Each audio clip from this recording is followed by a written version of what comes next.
Good morning, everybody, and welcome to Law and Crime. I'm Jesse Weber here with Joseph Marrone. We're happy that you're joining us after a great holiday weekend because we have a lot to cover right now on this Monday morning, so let's get started. Okay, so let me ask you this. The defense at this point is thinking about where's the prosecution going. Who do you think their first witness is going to be? They might begin their case starting tomorrow. If most likely, I'd have to guess they'd try to motion for acquittal. Probably not going to work. Most likely wouldn't work. Who do you think their first witness is going to be? I think they go back to Wright. I mean, they're going to live and die off of Wright's inconsistencies. There's a number of them. I mean, that's going to make or break the case because that's really the only evidence that the prosecution really put on. I mean, they're looking to tighten up their case with this testimony now to show that those fibers connect to both Rogers and Wright, that it's going to be hard, even if you don't want to believe Wright, that direct evidence, it connects him. So even if you want to question his credibility, that evidence gives it to you. But they're coming out with Wright. I mean, Wright's their case. How come Jimmy Ray Rogers didn't testify? How come he didn't work out a better deal? And I'm curious what you think about that, because the testimony, you would want as many people to testify against the defendant as possible, but he might not have been able to provide the kind of information that the prosecution wanted. That's exactly right. I mean, Jimmy Rogers was convicted. I mean, he's looking at life in jail. So his only shot to get a break right now is to testify. So why isn't he?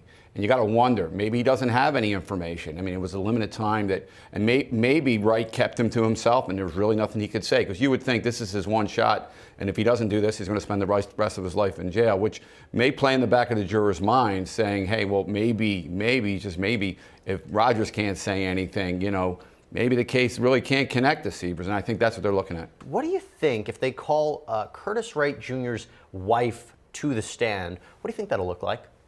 Well, I think that could be really troubling for the defense, mainly because, I mean, she had direct contact with Curtis, and her story's pretty consistent, and she kind of gives explicit information how he was planning on going out to Florida that weekend, and even though he didn't reveal exactly what he was going to do, it kind of really tightens up their story.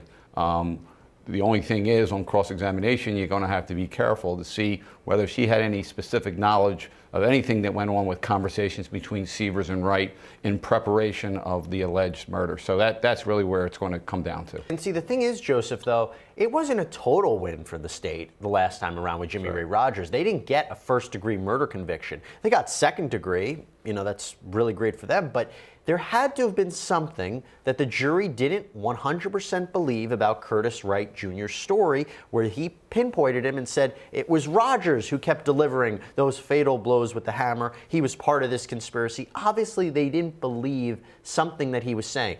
The state has to think, you tell me if I'm wrong, there's a danger of putting this guy back on here. There's a danger. Listen, if they couldn't convict Rogers and they had to really kind of accept second degree, I mean, that's troubling to me, right? That tells me that, because the case against Rogers was more substantial. They had direct evidence against Rogers. They had Rogers on video. They had Rogers on phone conversations and texting. They don't have this with Sievers. All they have is a connection of, if you have to believe Wright, then you can convict him, and that's it. So it's a pretty shaky situation right now, I think, for the state, and they got to be concerned.